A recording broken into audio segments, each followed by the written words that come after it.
La Biblia nos dice que luego que el hombre y la mujer pecaron, sintieron dos emociones interesantes. La primera fue vergüenza al verse desnudos y la segunda temor o miedo de la presencia del Señor. Todos en la vida hemos experimentado temores. Ahora hay dos tipos de temores: temores reales frente a peligros reales y temores imaginarios. Recuerdo cuando era niño que por un accidente empecé a sentirle miedo a las alturas y fue algo que me costó superarlo. Y aunque hoy en día ya siento que esa es una etapa superada, todos enfrentamos a diario diversos tipos de temores. Temor por pasar un examen, temor por conseguir trabajo, temor por mantener una familia, temor aún por nuestros hijos. Y hoy por ese tiempo de pandemia, ha hecho que tengamos temores sobre el contagio, sobre cómo sobrevivir económicamente, a un temor de recesión y diversos tipos de temores que hace que estemos aislados, que hace que no solamente nos encerremos por el tema del distanciamiento social, sino porque sentimos miedo, sentimos temor, aun cuando salimos a la calle, aun cuando tenemos que hacer nuestra diligencia.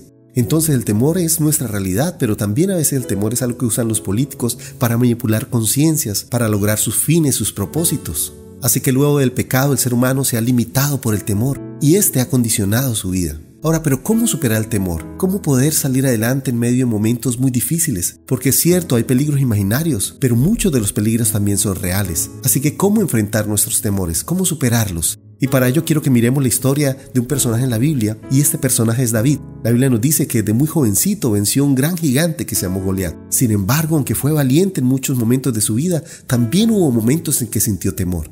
Y quiero que estudiemos cómo David enfrentó sus temores. Y para ello quiero invitarlos a ir allí a Salmo capítulo 57 y leamos lo que dice el versículo número 1. Ahora, el versículo número 1 del Salmo 57 no es el que aparece en nuestra Reina Valera normal o la mayoría de las traducciones, donde arrancan con la parte poética. No, el versículo número 1 es esa parte que aparece en muchas de las Biblias con letra más pequeña, un poco cursiva. Eso es parte de la palabra de Dios. No sé quién sacó eso de la Biblia, pero en el hebreo original, en los salmos original, eso es parte del contenido del salmo. Lo único que no es parte del contenido es el título, ese que está en negrilla. Ese no, ese alguien lo agregó para indicarnos de qué trata el salmo. Sin embargo, lo que aparece ahí en letra cursiva pequeña, eso es parte del versículo número 1. Y para ello quiero entonces que miremos el versículo número 1, porque ello nos da un poco el contexto de lo que está viviendo David.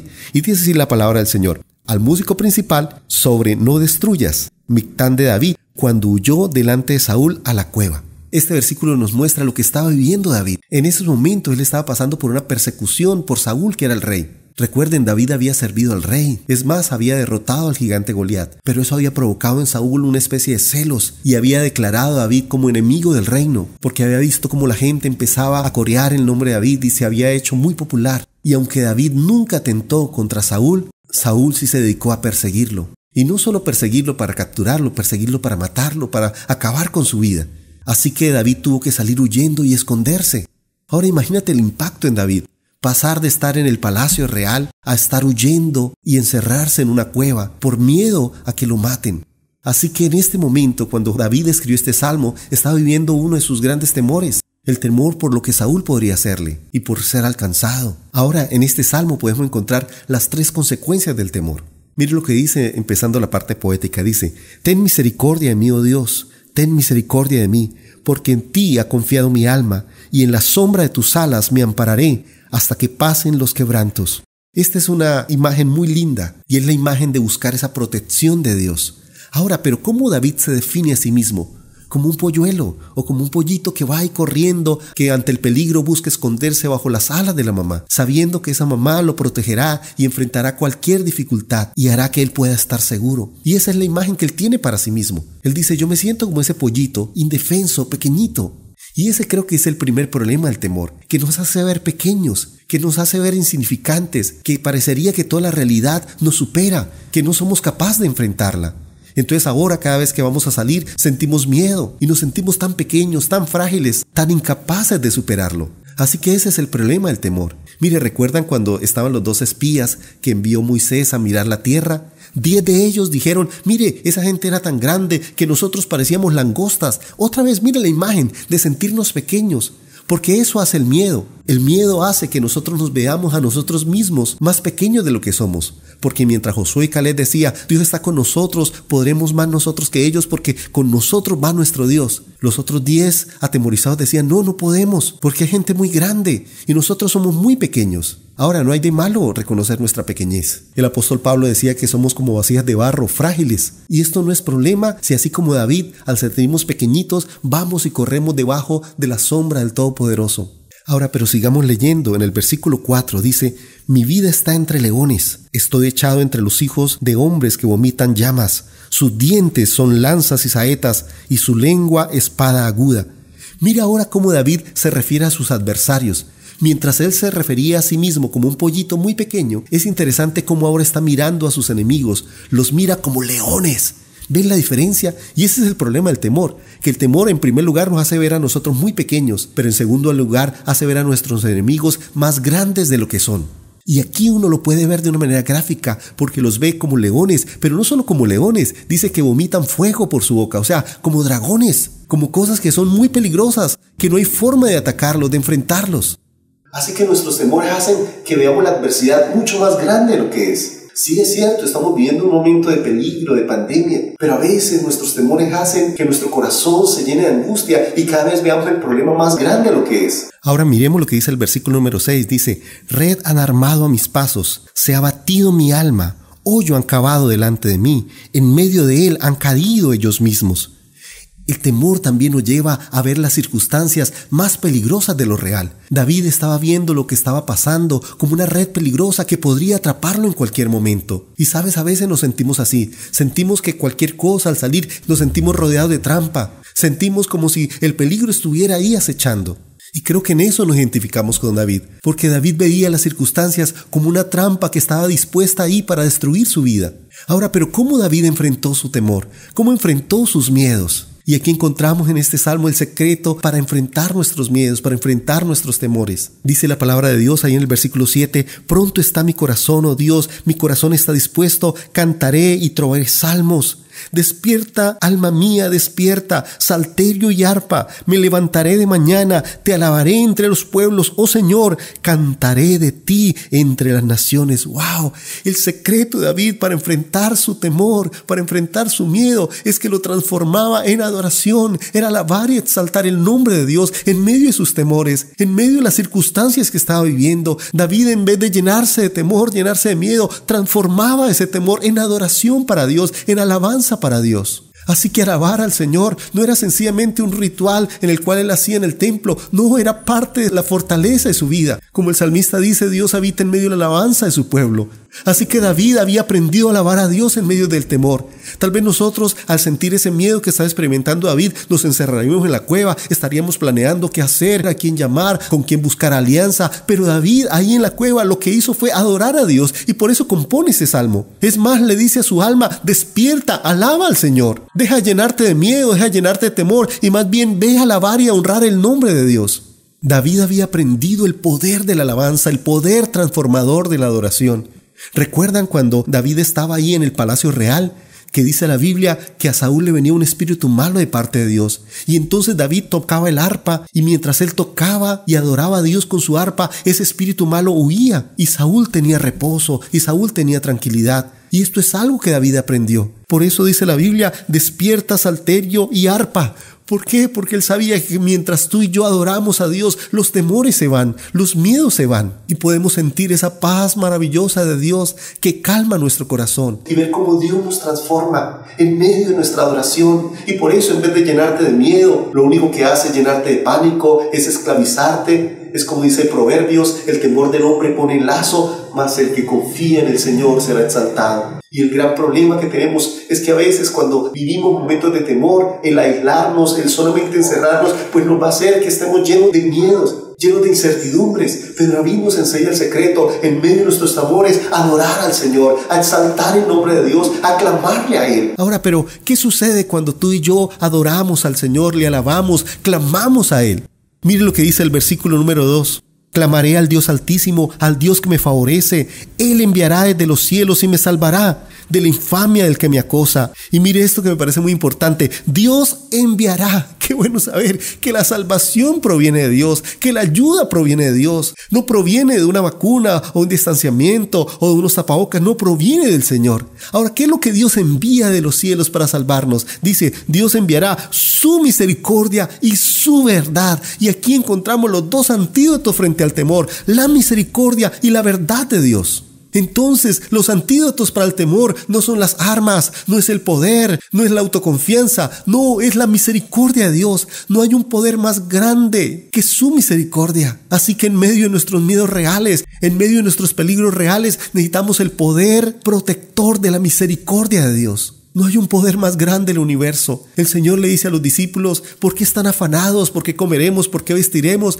Miren las aves de los cielos, cómo el Señor las cuida, cómo el Señor las alimenta. ¿No valéis mucho más vosotros que ellas, hombres de poca fe? O sea, vivimos por su misericordia, existimos por su misericordia. Recordemos siempre que nuestro Dios es misericordioso, así que nada nos pasará que Dios no lo permita. Qué importante descansar en sus manos, descansar en su misericordia, descansar en su amor, descansar en su poder, en su gran obra. Entonces, ¿en qué nos podemos refugiar? En esa misericordia de Dios, en esa bondad, de ese amor maravilloso, inagotable de Dios. Ahora, el segundo antídoto es la verdad de Dios. ¿Sabes? Porque estamos en un mundo lleno de mentiras.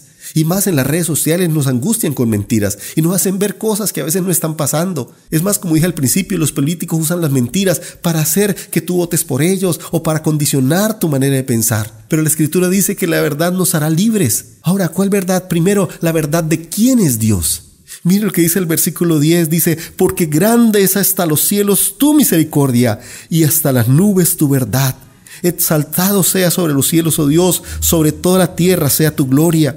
Qué bueno saber que Dios es más grande que cualquier circunstancia, que las dificultades, por muy grandes que sean, no están por encima del poder maravilloso de Dios, del poder sobrenatural del Señor. Ahora recordemos que la palabra verdad en hebreo es emet, que significa lo que nunca cambia. Y qué bueno saber que el poder de Dios nunca cambia, que su amor nunca cambia, que su misericordia nunca cambia, que Él siempre está ahí, que cielo y tierra pasarán, que las circunstancias pasarán, que esta pandemia pasará, pero Dios jamás pasará, pero nuestro Señor jamás pasará, porque Él es el mismo ayer, hoy, por los siglos, porque Él es el que es, Él es soberano, Él es el Dios altísimo, el todopoderoso. Sabes, a veces nosotros en medio de los miedos olvidamos quién es Dios.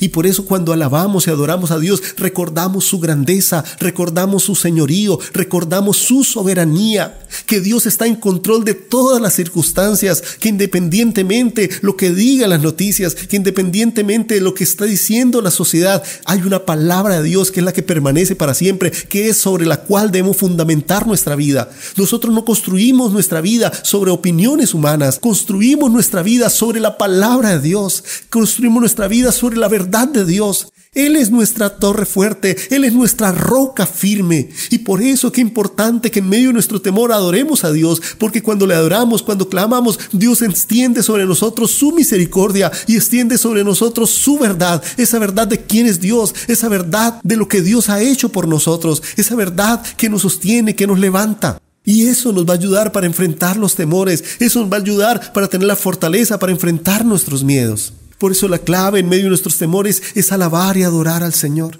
¿Cuál era el temor para cualquier niño en Israel en los tiempos de Jesús? El gran temor que tenían todas las personas de esa época era morir en una cruz. No había más miedo que ese, más temor que llegar a esa circunstancia. Y Jesús sabía que tenía que ir a la cruz. ¿Cómo nuestro Señor enfrentó ese momento tan difícil? Mire, el Evangelio según San Mateo nos dice algo muy particular. En el capítulo 26, cuando empieza esos momentos de la pasión de nuestro Señor, dice, y cuando hubieron cantado el himno, salieron al monte de los olivos. ¿Sabes? Aquí vemos a un Jesús cantando, adorando. Pero no solamente lo vemos acá. Yo les decía alguna vez que hay uno de los pasajes más mal interpretados, que justamente están ahí en Mateo. En capítulo 27, Mateo nos muestra toda esa escena de Jesús ahí en la cruz. Como lo insultaban, dice el verso 39, y los que pasaban le injuriaban meneando la cabeza, diciendo, tú que derribas el templo y en 3 días lo reedificas. Sálvate a ti mismo si eres hijo de Dios. Desciende de la cruz. De esta manera también los principales sacerdotes, escarneciéndole con los escribas y los fariseos y los ancianos, le decían: a otro salvó, a sí mismo no se puede salvar. Si es el Rey de Israel, descienda ahora a la cruz y creeremos en él. Confío en Dios, líbrele ahora si le quiere, porque ha dicho: soy hijo de Dios. Lo mismo le injuriaban también los ladrones que estaban crucificados con él. Y desde la hora 6 hubo tinieblas sobre toda la tierra hasta la hora 9. Cerca de la hora 9, Jesús clamó a gran voz diciendo: Elí, Elí, lama sabactani. Esto es: Dios mío, ¿por qué me has desamparado? Algunos de los que estaban allí decían al oírlo: Elías llama a este. Este versículo 46, donde el Señor dice: Elí, Elí, lama sabactani, el pasaje más mal interpretado. Ahora, mal interpretado en primer lugar por los que estaban ahí en ese momento, que escucharon las palabras de Jesús, porque ellos creyeron que Jesús estaba llamando a Elías. Tanto que dijeron: a Elías llama a este. Ahora, si vemos, Jesús no estaba llamando a Elías. Pero ellos, ¿por qué lo entendieron así? Porque interpretaron mal las palabras de Jesús. Ahora, los otros que han interpretado mal este pasaje son los famosos predicadores, porque siempre en las 7 palabras toman esta expresión como una expresión de queja, de dolor, casi que de reclamo al Señor, diciéndole: Señor, ¿por qué me abandonas? ¿Por qué me dejas? Ahora, ¿por qué llegan a esta interpretación? Sencillo, por la traducción que hace Mateo. El evangelista Mateo nos dice: Dios mío, ¿por qué me has desamparado? Entonces, claro, los unos interpretaron mal porque tomaron las palabras de Jesús literal: Elí, Elí, lama sabactani. Y los otros han interpretado mal porque tomaron las palabras de Mateo: Dios mío, ¿por qué me has desamparado? Ahora, ¿cuál es la interpretación real? ¿Qué estaba haciendo Jesús? ¿Quejándose? ¿Reclamándole al Padre? Y aquí ha habido un problema de interpretación, es porque no han tomado el tipo de literatura. Las palabras que Jesús está diciendo al decir Elí, Elí, lama sabactani son poesía, no es prosa, no es un reclamo de Jesús. Si Jesús estuviera reclamando al Padre, no hubiese dicho Elí, Elí, lama sabactani, hubiese dicho Elohim. Recuerde que la palabra Dios no es Elí, la palabra Dios es Elohim. Por eso es que los que estaban ahí se confundieron, porque creyeron que Jesús estaba diciendo Elías, y Jesús no está diciendo Elías, estaba diciendo es Elí, Elí, o sea, Elohim. De ahí es donde viene la palabra. Ahora, ¿pero por qué Jesús no dice Elohim sino Elí? Porque este es el comienzo del Salmo 22. Así comienza el Salmo 22. Elí, Elí, lama sabactani. Es en poesía donde se da la licencia de abreviar las palabras. Por eso es en poesía donde tú puedes encontrar algunos versos donde dice alabada Jab, porque Jab es grande. Y uno dice: ¿cuál Jab? Pues Jab es la abreviación de Jehová o de Yahvé. Es más, la expresión aleluya que se ve también en los salmos es una abreviatura también, porque viene un responsorial, aleluya, o sea, alabado sea Yahvé o Jehová o Jehová. Entonces, ¿qué era lo que estaba haciendo Jesús en este momento? Adorando. Y por eso me encanta cómo Mateo empieza diciendo que Jesús, al irse al Monte de los Olivos, había cantado el himno y aún en medio de la cruz estaba adorando al Señor. Y creo que esto es lo más importante, porque Jesús estaba transformando su dolor en adoración. El mayor temor del mundo, que era la cruz, lo estaba transformando en gloria y honra para nuestro Dios. Y muy seguramente no puedo seguir cantando todo el himno porque ya estaba falleciendo, estaba muriendo. Eso es como si yo digo: Señor mi Dios, al contemplar los cielos. Y tal vez alguien me diría: oye, pero ¿cuáles cielos si estamos aquí en un cuarto? Yo digo: no, es que ese es un himno. Y tal vez tú seguirías cantando y llegarás al coro donde dice: mi corazón entona la canción. Jesús tal vez esperaba que todos empezaran a cantar también juntamente con él. Porque miren lo que dice, por ejemplo, el verso 7 del Salmo 22. Todos los que me ven me escarnecen, estiran la boca, menean la cabeza diciendo: se encomendó a Jehová, líbrele él, sálvale, puesto que en él se complacía. Mira, es lo mismo que Jesús estaba viviendo. Ahora miren lo que dice el verso 18. Repartieron entre sí mis vestidos y sobre mi ropa echaron suertes. Si tú comparas todo el relato de Mateo al lado del Salmo 22, vas a encontrar un montón de similitudes. Así que Mateo lo que nos dice es que la forma correcta de enfrentar nuestros grandes temores, nuestros momentos difíciles, es la adoración. Y creo que Jesús estaba recordando también las palabras del verso 19. Mas tú, Jehová, no te alejes, fortaleza mía, apresúrate a socorrerme. El Señor Jesús estaba encontrando fortaleza en medio de su adoración, porque es en medio de la oración donde recordamos quién es Dios, su grandeza, su verdad. El hecho que Dios es un Dios grande. También la verdad aún de los peligros, que por muy grandes que parezcan, no se comparan a la grandeza, al poder, a la majestad del Señor. Entonces quiero invitarte que no te dejes llenar de temor, que no te dejes llenar de miedo, sino que transformes tu temor en adoración. que transformes tu cruz en alabanza y gloria para el Señor, que así como David en medio de su temor, en medio de una persecución real, él estaba ahí para exaltar el nombre de Dios y se dice a sí mismo: alma mía, despierta, alaba al Señor. Entonces no te dejes caer preso del miedo, no te dejes caer preso de la angustia, sino más bien dile: Señor, quiero transformar mis miedos, mi dolor en adoración, en alabanza para ti, porque solo tú eres mi fortaleza, porque solo tú eres mi roca, porque mi salvación eres tú. Ahí donde estás, yo quiero invitarte para que empieces a alabar al Señor, a adorarle. Cierra tus ojos, dile: Señor, aquí estoy, aquí está mi vida. Tú conoces mis temores. Estamos rodeados de peligros reales. Estamos rodeados de circunstancias que pueden destruir nuestra vida. Sin embargo, nuestra confianza eres tú. Sin embargo, nuestra ayuda eres tú. Nuestra fortaleza eres tú. Por eso venimos ante ti, Señor, a escondernos debajo de tus alas, a refugiarnos, Señor, en tu misericordia y tu verdad. Esa misericordia, Señor, que se extiende hasta nosotros. Esa misericordia que nos hace estar en pie, no porque nosotros lo merezcamos, sino porque tú eres un Dios grande, lleno de amor. Y si estamos aquí vivos, no es porque seamos mejores, es porque tú has tenido misericordia de nosotros, es porque tu amor ha sido tan grande, Señor. Por eso nuestra fortaleza es tu amor, nuestra fortaleza es tu verdad, nuestra fortaleza es tu misericordia. Y hoy venimos a ti, Señor, como niños corremos ante tus brazos para ser rodeados por ti, para ser levantados por ti. Señor, levanta la vida de mis hermanos. Tú conoces, Señor, los que están pasando momentos difíciles, los que están pasando momentos, Señor, apremiantes, económicos o de salud. Envía, Señor, sobre ellos tu misericordia y tu verdad, que sea tu gracia sosteniéndoles, levantándoles, ayudándoles, en el nombre del Padre, del Hijo y del Espíritu Santo. Amén y amén. Dios les bendiga, Dios les guarde. En el desierto tú guías mis pasos,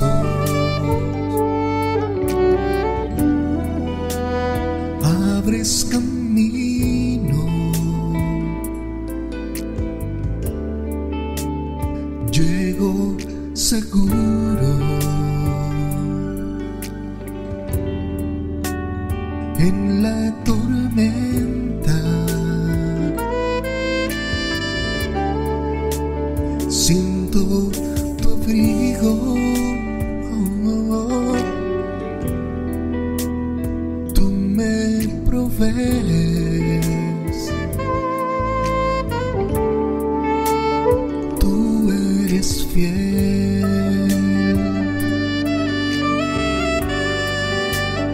Puedo confiar que tu palabra me sostendrá, que tus promesas se cumplirán. Puedo avanzar, pues conmigo tú vas. Nada deseo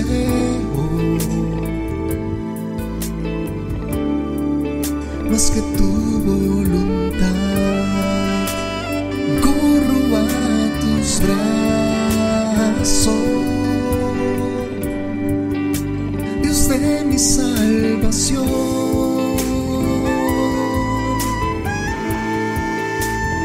Como un niño vengo,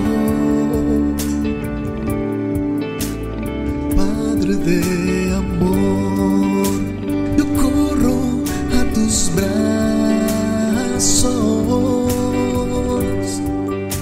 Dios de mi salvación.